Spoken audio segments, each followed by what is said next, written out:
Okay, good afternoon. This is Jack from the Arch Net, and this is an Intraday recording for the day of Thursday, the 16th of September. Our disclaimer: we do this for educational purposes only. We're here to share our technical analysis with you.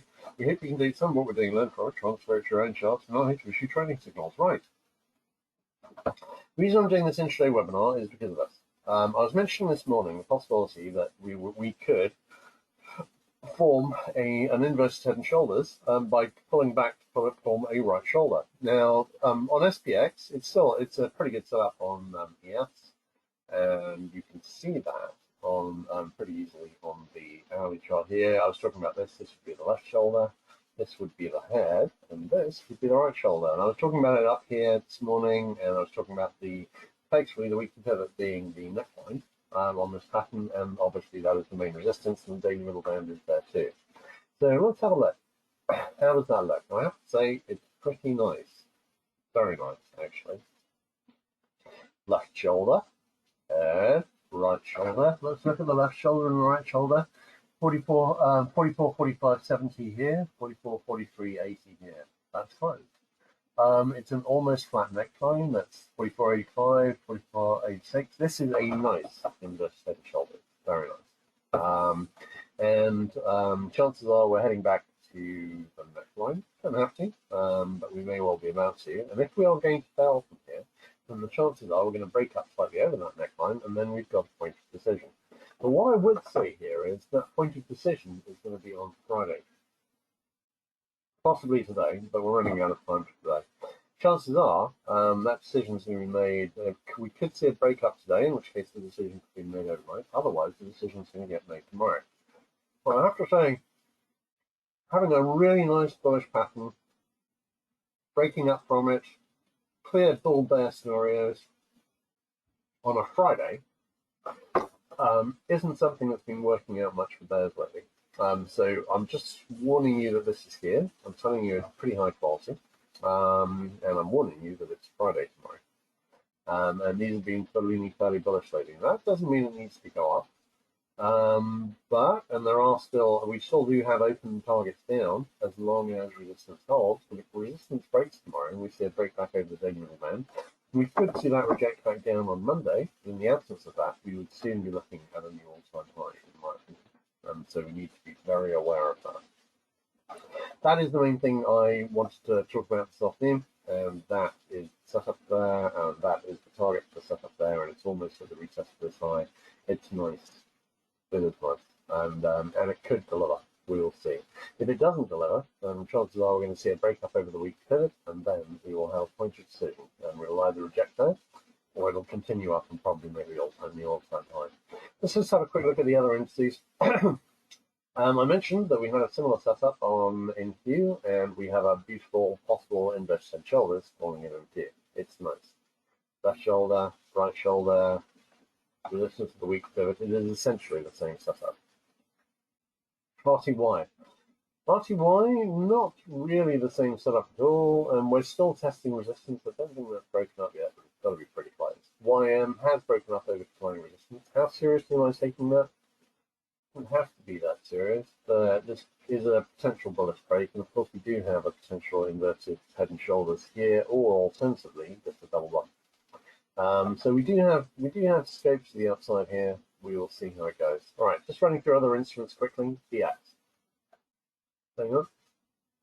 Sorry, I've got a question. On ES, can you say the levels that need to be converted for higher prices and lower prices again, please? Right. GC, hang on, I'll just do GC first and I'll come back to it. GC, this is what I was warning about over the last few days. I was talking about this possible head and shoulders that was forming and the inflection point we have here and what would happen if we broke down. And the fact that if DX wasn't behaving, i.e. by going down, and if DX was going up instead, we could see this head and shoulders play out. And we've broken down from it and we've made it more than halfway to target. What's DX doing? Well, it's still not behaving, but if this is a wedge, then it's overthrowing here slightly, and we may actually be very close to a high on DX. No guarantees, but maybe. GC doesn't look as though it's at the low. This is a nice looking setup. This is why I've been pointing out for the last few days, and the target is lower. We've made it down to about 1746 area. The target is about the 1722 area, and it may well need to make that. Okay, ES. question is, can I say the levels that need to be converted to higher prices and lower prices again, please? Yes. The key level here is the weekly pivot. Not because it's the weekly pivot, because it's the weekly pivot and the daily middle band is within 2 handles, and the 50-hour moving average on SPX is within 2 or 3 handles. The 5 DMA is a bit below, but may well be rising a bit into it today. But basically, the key short-term levels are here at the weekly pivot. In that area now, daily middle band, very, very important. See a significant break above that tomorrow, today or tomorrow. Today is looking tight, but maybe tomorrow. It's then that is a bullish break. Can be rejected the next day, but chances are that's setting up a retest to the high. We have a lovely inverse head and shoulders here. Where's the neckline of the weekly pivot? Pretty much. So on the upside, we really just got the weekly pivot there. 44.78. Break it, break that, convert it, make a new high. After the retracement, convert it. And then that's going to be looking pretty solid to the upside. On the downside, we just need the lower lows. Ideally, we see a move from here and a rejection.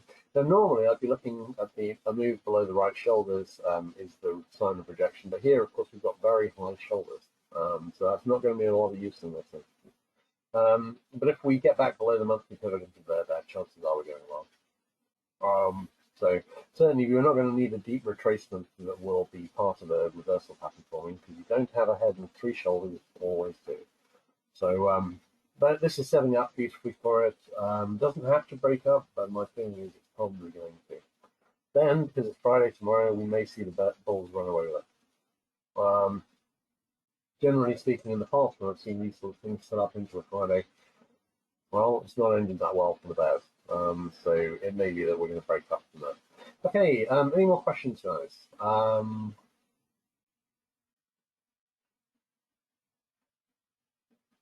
Because if not, I'm going to go and have a quick look at BMY, because I know one of you is interested in that.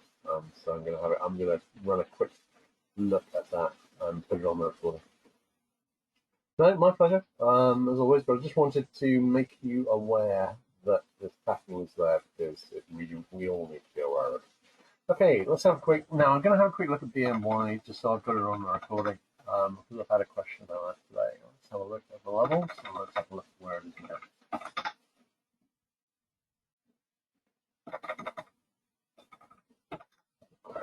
now. All right, BMY. No current positive divergence on the 60-minute.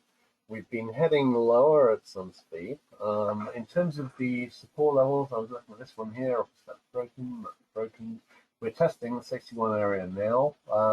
Is it going to break that? Well, I have to say, I'm not seeing a lot to say that it isn't going to break that. Look at that. I had the opportunity to get positive divergence here. Haven't taken it. Had the opportunity on the daily chart. Haven't taken that either. Are we testing any big levels on the bigger picture? No, we've already gone through them. 50, 100, 200 DMAs. We're through the lot of them now. And actually, at this stage, the biggest support levels that I'm wondering about now are in the 57 or 58 area. We have been on a hell of a lower band right here on the daily. It's like I said when we started looking at this, there was a danger it would, of course, just go down. I'm still seeing a danger that this will, of course, just go down. Let's see, however, if we've got anything that we can use on the hourly chart. So hang on, bear with me a second. Let's see if I can get any kind of a pattern here to suggest a trend line support or resistance. Let's see. All right, that's only 2 touches.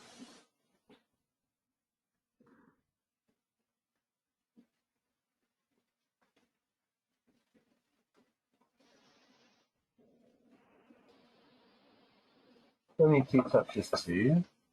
It doesn't look like a channel. Sorry, channel resistance. What is it though?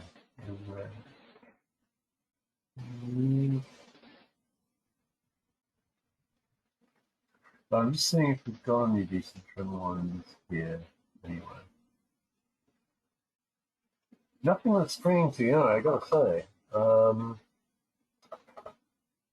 Let's have a quick look. I mean, that would be the ideal if we were forming a channel. Ooh.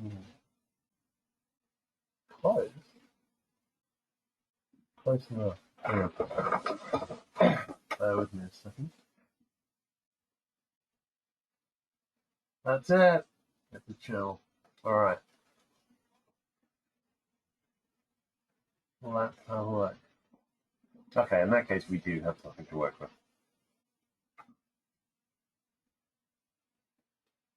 Nice. Okay, the obvious target on the upside is the declining resistance, 62.25, but I would say that that is actually a level which is declining rapidly.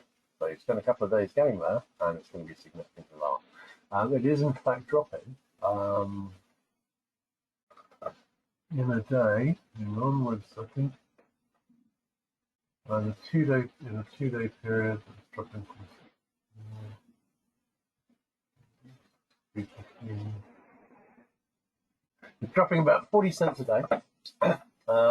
We've got a decent argument that we see a retest of resistance here. It is a nice channel. There's a pretty good chance it's going to reach channel resistance next. I'm really wondering, just because of the divergence, I'm thinking we may well see a retest of this low. Start a small double bottom and then head back up from there. If it basically does nothing for about 3 or 4 days, then of course the resistance is going to come down to where support is now. So it is, when you've got a trend line that is this steep, it tends to be quite time sensitive. But that is a beautiful channel. It's nice. Chances that we're heading back up into channel resistance are pretty good. On the bigger picture, I would just note that in the event that we're going to see a retest of the high or a big reversal on here, we're going to need some positive divergence in the RSI 14. Now, this is very easy to set up from here, but we're going to need a rally. Could be the one that I'm looking at here within the channel, and then we're going to see a retest below, and that would be the positive divergence. Is it overbought and oversold enough to rally straight off without divergence? Yeah, you'd see that fairly regularly. But actually, BMY, it likes its divergence, and it usually gets it. But you do see, for instance, this low here, was there any divergence there? No, there's not. So it could be it just turns up and just takes off to the upside. Let's have a look at that low there. We did get some positive divergence. No, we almost got positive divergence, but not quite. Wow. But this was the low, which was in November 2018. It just went down like a dropping light and then went up like a throwing one, I guess. It's that was, so sometimes you can get that. If you look at how oversold it is, it's not quite the same on the RSI 14, but it's pretty equivalent on the RSI 5. We will see. Okay, those are my thoughts on the subject. Nice channel, decent chance for a bounce. I'd be thinking about lightening up seriously at 62. If it breaks up over this channel resistance, that may well extend the reversal, but at that stage I'd be looking for some kind of pattern. Ideally, IHS, double bottom, something to take it higher. So we would see if something would follow. All right. That's my thoughts on BNY. Everyone take care, and I'll be on the Twitter feed for the rest of the afternoon. So I'll have this posted shortly.